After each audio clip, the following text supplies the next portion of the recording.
আসসালামু আলাইকুম। আজকে আপনাদের দেখাবো রাইস কুকারের বিভিন্ন পার্টস, অর্থাৎ রাইস কুকার সম্পর্কে বিস্তারিত। রাইস কুকারের মধ্যে কি কি পার্টস থাকে এবং কোন পার্টসের কি কাজ, সম্পূর্ণ কিছু জানতে পারবেন একটিমাত্র ভিডিও দেখে। অবশ্যই আমার ভিডিওটাকে না টেনে সম্পূর্ণ দেখবেন। একটু বড় হলেও পুরো সম্পূর্ণ ভিডিওটা দেখার চেষ্টা করবেন।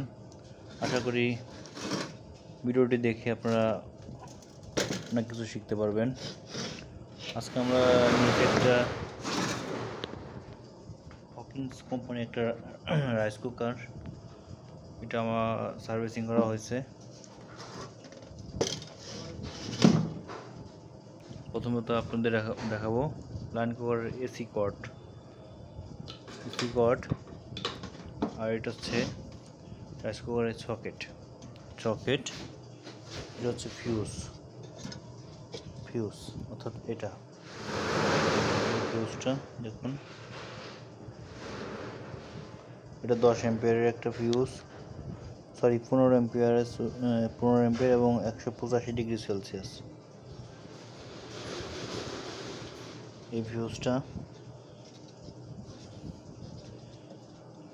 ফিউজের কাজ হচ্ছে আপনার রাইস কুকারে যদি অনাকাঙ্ক্ষিত কোনো লোড পড়ে যায় অথবা কোনো কানেকশন যদি কোনো ঝামেলা হয়ে থাকে অথবা ওভারলোড পড়ে যায়, তাহলে এই ফিউজটা পুরো রাইস কুকারটাকে সেভ করে।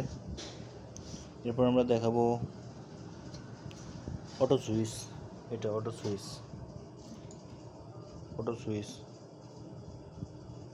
সুইচটার কাজ হচ্ছে আপনার রাইস কুকারটা ভাত হয়ে যাওয়ার পর অটোমেটিক বন্ধ হয়ে যাবে, এটার কাজ। এরপর দেখাবো ম্যাগনেট সুইচ, অর্থাৎ এটা ম্যাগনেট সুইচ।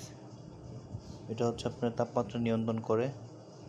পর্যাপ্ত পরিমাণ তাপমাত্রা হয়ে গেলে অর্থাৎ ভাত হয়ে গেলে অটোমেটিকলি এটা থেকে ম্যাগনেট সরে যায় এবং রাইস কুকারটি কানেকশন বিচ্ছিন্ন করে দেয়। এরপরে দেখাবো আপনাদের মাঝে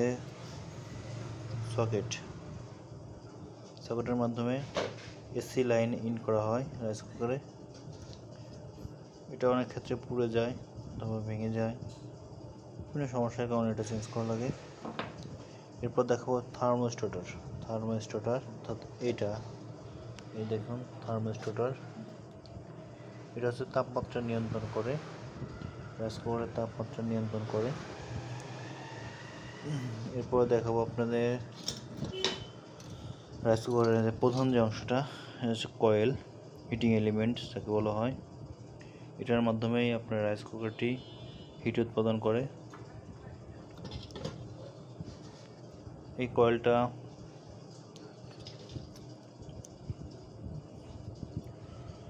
ভালো আছে।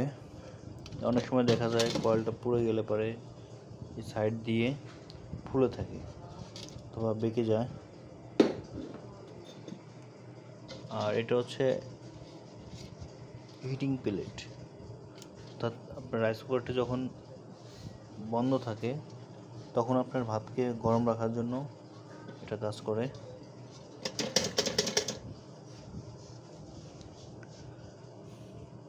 আশা করি আপনারা বুঝতে পারছেন। যদি কোনো কোশ্চেন থাকে তাহলে অবশ্যই আমার কমেন্ট বক্সে জানাবেন। ধন্যবাদ সবাইকে আমার ভিডিওটি দেখার জন্য,